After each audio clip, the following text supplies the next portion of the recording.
Bukan hanya butuh menit untuk menghantam ribuan kilometer jauhnya. Rudal ini bahkan dilengkapi hulu ledak yang bisa berubah fungsi, dari nuklir, elektromagnetik, hingga biokimia. Tergantung misi yang ditetapkan. Tidak ada tempat yang benar-benar aman. Sebuah kota bisa lenyap sebelum warganya sempat mendengar sirena peringatan. Tidak berhenti di situ. Dunia juga dikejutkan oleh munculnya Leviathan, drone laut raksasa yang mampu menyelam hingga kedalaman ribuan meter.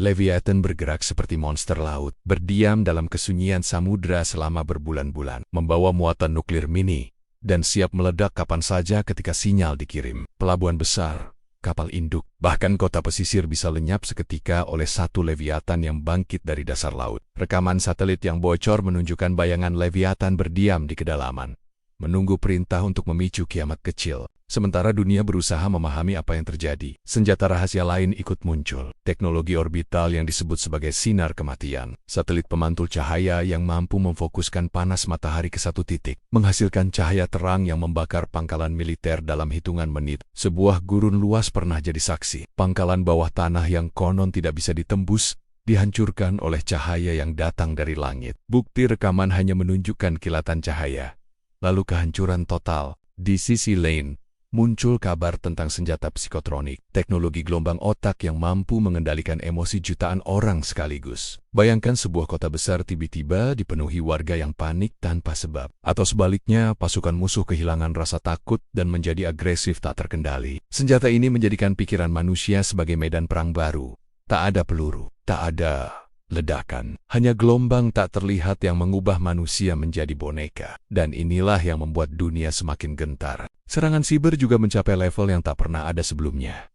Jaringan bank, rumah sakit, sistem transportasi, hingga pertahanan udara lumpuh dalam hitungan menit. Namun yang membuatnya lebih menakutkan adalah kecerdasan buatan yang digunakan untuk menciptakan realitas palsu. Avatar digital dari para pemimpin dunia muncul memberi pernyataan. Hologram realistis disebarkan untuk memicu kebingungan. Masyarakat tidak tahu lagi mana kenyataan dan mana ilusi. Perang informasi berubah menjadi senjata paling berbahaya. Lebih mengerikan lagi, laporan bocor dari seorang ilmuwan pembelot menyebutkan proyek rekayasa genetika militer menciptakan prajurit transhuman, manusia hasil modifikasi genetik dengan kekuatan dan daya tahan melampaui batas normal. Tubuh mereka diperkuat hormon, sistem imun ditingkatkan, dan otak mereka ditanamkan chip nano yang memungkinkan mereka dikendalikan dari pusat komando. Mereka bergerak seperti mesin, tanpa lelah, tanpa takut, tanpa keraguan.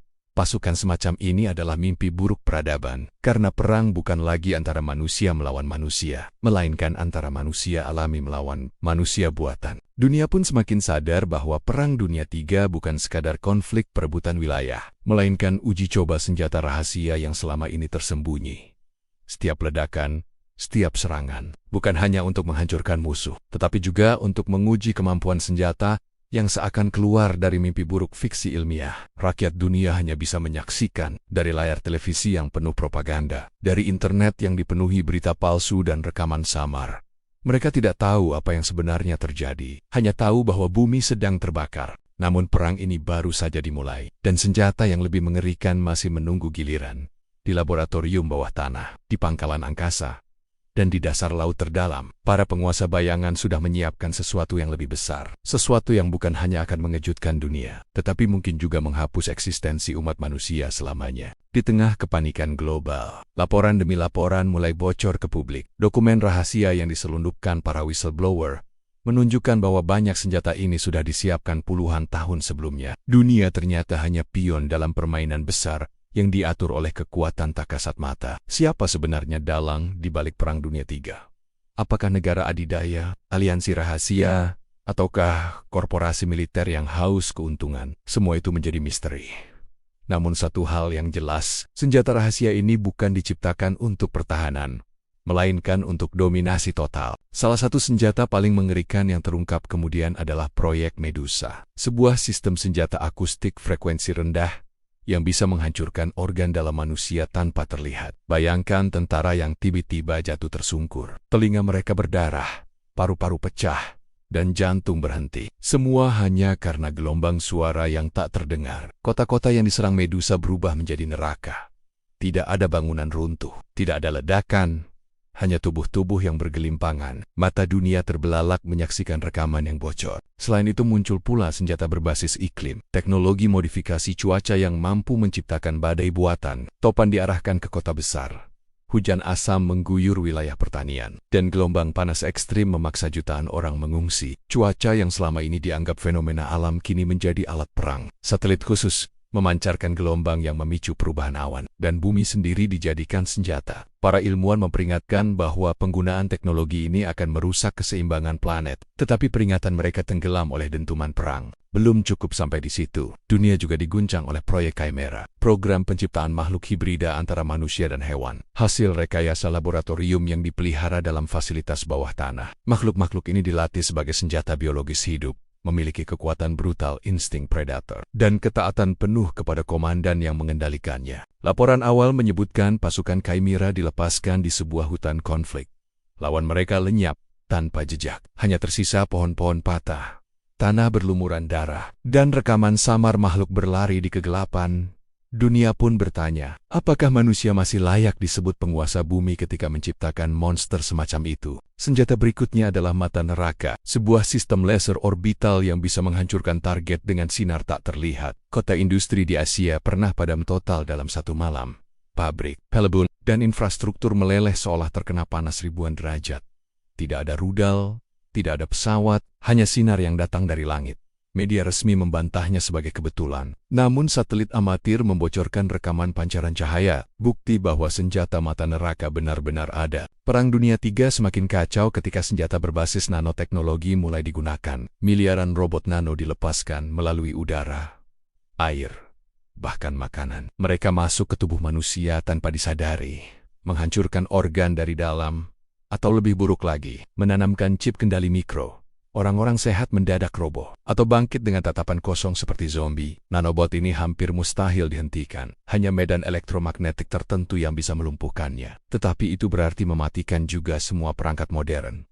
Dunia terjebak dalam dilema. Di sisi lain, muncul senjata kegelapan. Sebuah sistem yang memanipulasi gravitasi, memungkinkan area tertentu kehilangan gaya tarik.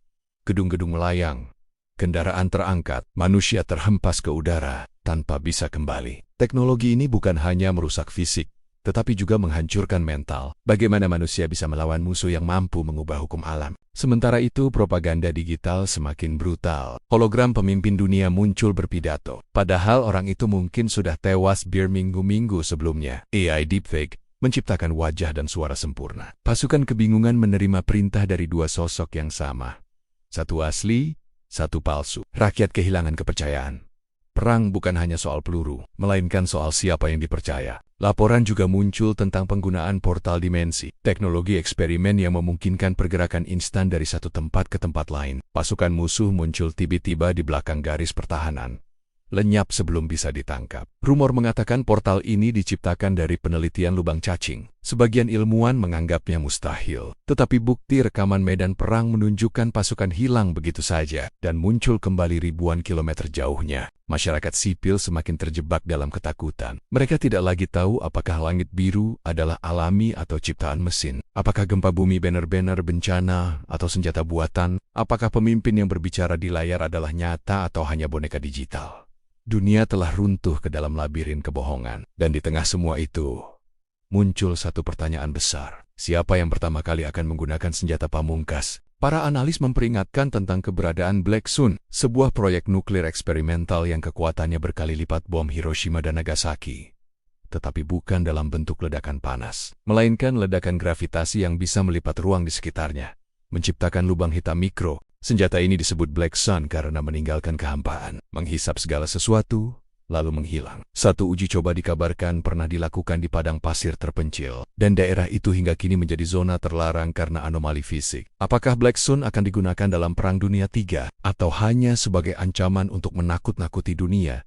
Tidak ada yang tahu. Namun yang pasti, semakin lama perang ini berlangsung, semakin jelas bahwa senjata rahasia tidak hanya mengejutkan dunia, tetapi juga mengubah definisi perang itu sendiri. Bukan lagi tentang tentara melawan tentara, bukan lagi tentang tank melawan tank, melainkan tentang siapa yang memiliki kendali atas teknologi tak masuk akal, dan siapa yang sanggup bertahan hidup di tengah kekacauan. Perang Dunia III kini memasuki fase paling gelap, bukan lagi sekadar perebutan wilayah atau ideologi, melainkan perlombaan untuk menunjukkan siapa yang memiliki senjata pamungkas. Kota-kota hancur tanpa ledakan, hutan lenyap tanpa api, samudra bergolak seolah ada makhluk purba yang bangkit dari kedalaman. Semua itu adalah jejak senjata rahasia yang dilepaskan ke dunia. Rakyat sipil hanya bisa berlari, sembunyi, berdoa, sementara para pemimpin duduk di ruang bawah tanah, mengendalikan bencana seperti dewa. Salah satu senjata paling ditakuti yang akhirnya digunakan adalah cermin neraka. Sebuah jaringan satelit yang mampu memantulkan dan memperkuat gelombang matahari, menghasilkan panas mematikan di titik tertentu. Kota metropolitan dihapus dari peta hanya dalam hitungan jam.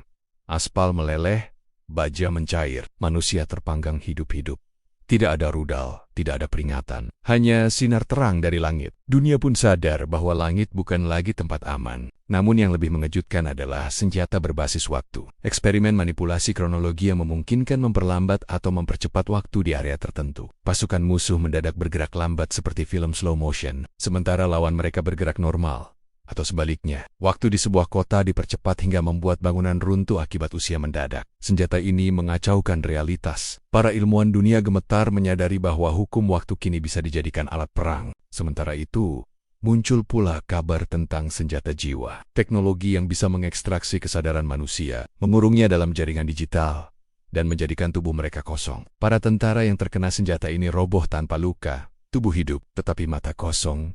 Jiwa mereka terperangkap dalam dunia maya buatan. Musuh kemudian menggunakan kesadaran itu sebagai mata-mata, menyiksa mereka dalam simulasi tanpa akhir. Dunia akhirnya bertanya, apakah masih ada garis batas antara manusia dan mesin? Di sisi lain, laut menjadi arena bagi senjata paling mengerikan.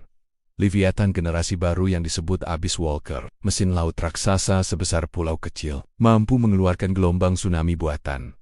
Bayangkan satu mesin menabrak palung laut, memicu gempa buatan dan gelombang setinggi 100 meter menyapu pesisir. Kota-kota pesisir hilang dari peta dalam satu malam. Dunia maritim yang selama ini jadi jalur perdagangan berubah menjadi kuburan massal. Lalu hadir pula senjata bernama Black Veil. Tirai hitam berupa kabut buatan yang dilepaskan di atmosfer. Kabut ini menutup matahari selama berminggu-minggu, menurunkan suhu global drastis, menghancurkan tanaman, memicu kelaparan massal, dan memperlambat peradaban. Senjata ini tidak meledakkan apapun, tetapi membuat dunia mati perlahan. Senjata yang menyiksa seluruh umat manusia. Dalam fase akhir Perang Dunia III, manusia menyadari bahwa senjata rahasia tidak hanya diciptakan untuk kemenangan, tetapi untuk menunjukkan kekuasaan. Kekuasaan atas realitas, atas waktu, atas pikiran, atas alam itu sendiri. Mereka yang menguasai senjata ini seperti memegang kunci untuk menjadi Tuhan, dan itu membuat dunia tidak hanya ketakutan, tetapi juga terpecah belah. Siapa yang layak memegang kekuatan sebesar ini? Namun kekacauan mencapai puncaknya ketika proyek Alpha Omega akhirnya terungkap, senjata gabungan dari seluruh teknologi rahasia yang pernah diciptakan. Perpaduan nanoteknologi, manipulasi gravitasi sinar orbital, dan kontrol pikiran. Alpha Omega bukan sekadar senjata, melainkan sistem total yang bisa mengendalikan seluruh dunia. Satu tombol dapat mematikan listrik di semua benua.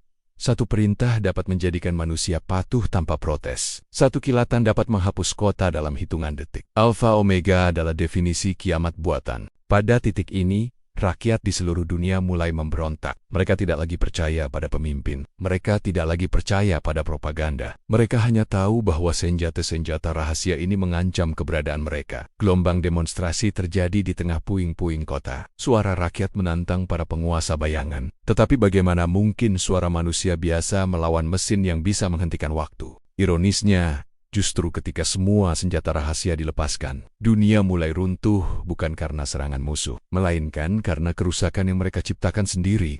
Iklim kacau, lautan naik, ozon robek, virus buatan lepas kendali, nanobot bermutasi, realitas digital dan nyata bercampur hingga tidak bisa dibedakan. Perang Dunia III akhirnya bukan lagi perang antar negara, melainkan perang manusia melawan ciptaan mereka sendiri. Dan pada detik terakhir, ketika dunia hampir hancur, umat manusia tersadar bahwa senjata rahasia yang paling mengejutkan bukanlah laser, bukan nuklir, bukan nanobot, melainkan ketamakan, keserakahan, dan haus kekuasaan. Itulah senjata yang benar-benar menghancurkan dunia. Perang Dunia III pun berakhir dengan bumi yang sekarat, kota-kota tinggal puing, Samudra penuh bangkai kapal, langit kelabu oleh kabut perang. Umat manusia tersisa hanya sekian juta, bersembunyi di reruntuhan, mencoba membangun kembali peradaban. Mereka berbisik satu kalimat yang akan diingat sepanjang sejarah.